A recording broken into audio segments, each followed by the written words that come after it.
Now, should you buy 16 or 8 gigs of RAM?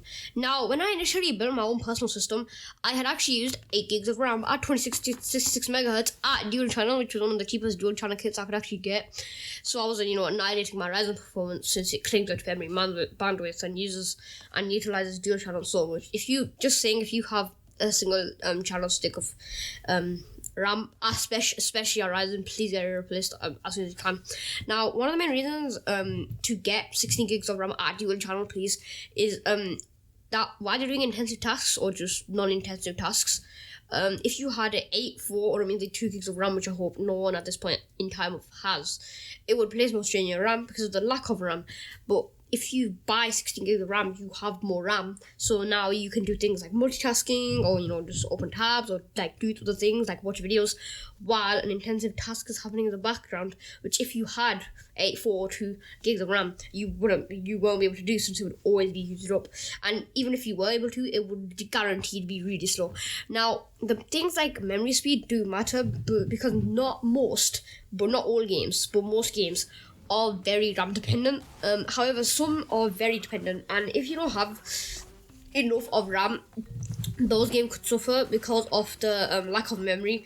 And obviously higher memory speeds will obviously help with the performance, because when you open or use an application, your processor utilizes the memory in your computer, and when it sends a command like I need to load this texture, or I need to load this up, or I need to load this data files, the RAM goes okay, and if it's fast, it'll do it immediately, but if it's slow, it'll take a while and it will slow the processor down, which in turn makes your frame time worse.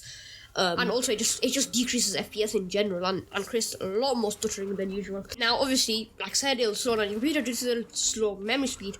And if you're doing something like editing worksheets or, working from home, then etc. like that, just really, non-intensive tasks, then you don't need to worry as much about memory speed or amount of memory as you should if you're doing things like editing videos, rendering high quality images, or playing the latest AAA intensive games, which would need at least or at recommended, which even Cyberpunk 2077 I think says 16 gigs of RAM recommended. So every single game will need at least 16 gigs of RAM to perform at higher total settings at good performance. Now, for the benchmarks, I compared them to the benchmarks I had done in my last video, the GT 1030 review, which I did a few days ago, and the results were concerning to say the least. Now, I had actually got a few frames lower, which is surprising. You're probably like, why should I get it then? However, the 1% lows were actually better. And just to reassure, when I was doing the first ever benchmark, when I pressed record on MSI Afterburner, I only played one game, and I had stopped recording as soon as I died. Now, in the new one, I did 3 games, and I stopped it after the 3 games that ended. But I was doing the benchmark while I was leaving the game and going into a new one and jumping out the battle bus, which, if you don't know, Fortnite, for like the new chapters and sub seasons, is really it's one season it'll be well optimized, other season it won't be. So I don't know. It's probably just some driver or optimization thing, but I'm guaranteeing you will get better things. Now, on Crisis, on medium to high settings, I got around 80 to 90 FPS on average, and on both these games, I got above 8 gigs of RAM utilization, which is very good, because at least we're getting some use out of our new thing that we just bought. Because with 8 gigs of RAM, basically Windows or whatever operating system you uses takes a few megabytes out of that, and basically uses it for system processors to open that and stuff. So it reserves that kind of RAM. So then in the actual RAM, you only have 6 gigs available, and the game obviously can't use all 8 gigs, so it has to use 6 or maybe 5 or probably 7 around there, and which is why you get almost 100% memory all the time. Now, like I said, Crisis got medium to high settings, got around 80 to 90 FPS in the first 2 missions. I would also like to point out that the RAM utilization, like I said, above 8 gigabytes in most areas. And I haven't done it yet, I'm going to do right now a Hitman Absolution benchmark, which I'll put above here or in the video. Now, depending on what your budget is or how much you're willing to spend, there are 3 categories you really spend money on RAM. Now, the first category would be RAM that is like the Vengeance and the PX. It's not flashy, it's none of that stuff. It's literally just borderline performance, low price and performance. Now, the category 2 is basically performance, same as the category 1, a bit more expensive because it has a tiny bit of RGB, maybe a few lights there, like maybe addressable RGB there and there.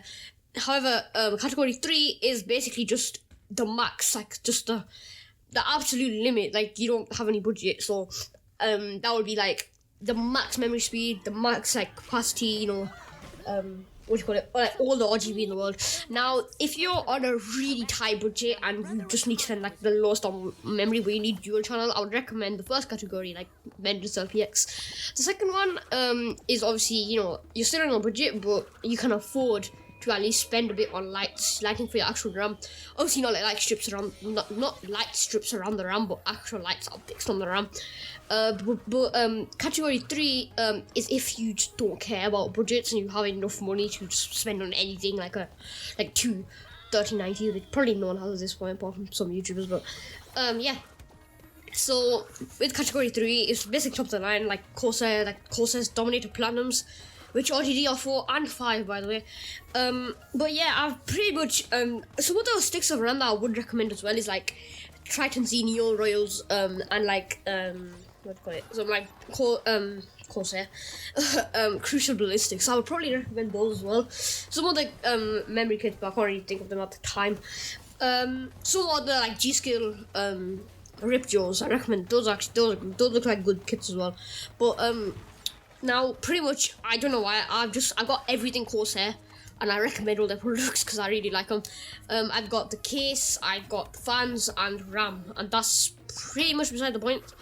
Now, another factor taken into consideration is just like the CPU and GPU, you can actually bottleneck your RAM, like when you have like an i3 and like a 3090, you can bottleneck the RAM as well. So for example, if I had a top line GPU, like 3090, like I just said,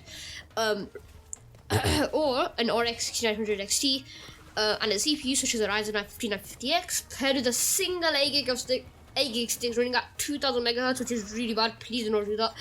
That's some serious bottlenecking, as you could expect to see lots of stuttering in game and unacceptable frame time for the hardware and money you've spent on the things you've got. But probably no one probably has that, only select people.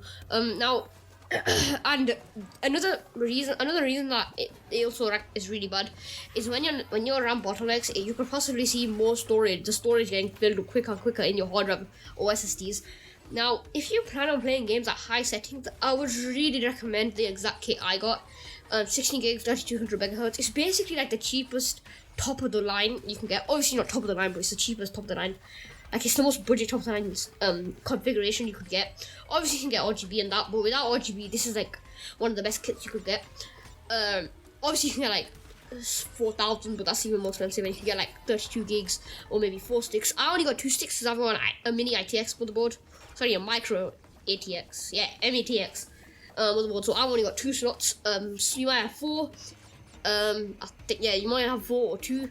I would still recommend 2. Like, if you're going for the top line system, get 4. But if you're going for budget, get 2.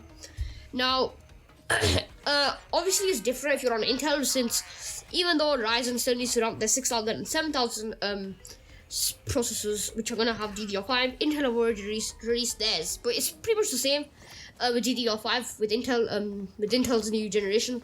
However, obviously the speeds are going to be different, since, you know, DDR5 speeds are much higher. Like, I think like the top of the line is like around this 3200 megahertz. Obviously not top of the line for DDR4, but like the top of the line for DDR5 is like 5200 megahertz. Oh, but that's what everyone gets. I'm not really sure because I haven't really bought DDR5 because I don't need it. Now, do I recommend getting or upgrading to 16 gigs of RAM? Yes, I do, as you'll appreciate it in the long run, since it's one of those inexpensive upgrades you can actually do to your PC instead of like a CPU or scalped GPU. It's also probably one of the most easiest upgrades you could do, since there's an extremely low chance of actually breaking the motherboard and or even the RAM stick. You know, but if you try and jump in the wrong way, then yeah, you probably like to face problems. But yeah, that's all for today. Stay tuned for more video. I've got really cool video ideas planned, such as like final orientations and like airflow throughout the case. Some other stuff I've got planned. But yeah, that's it. I'll see you all next time. Goodbye.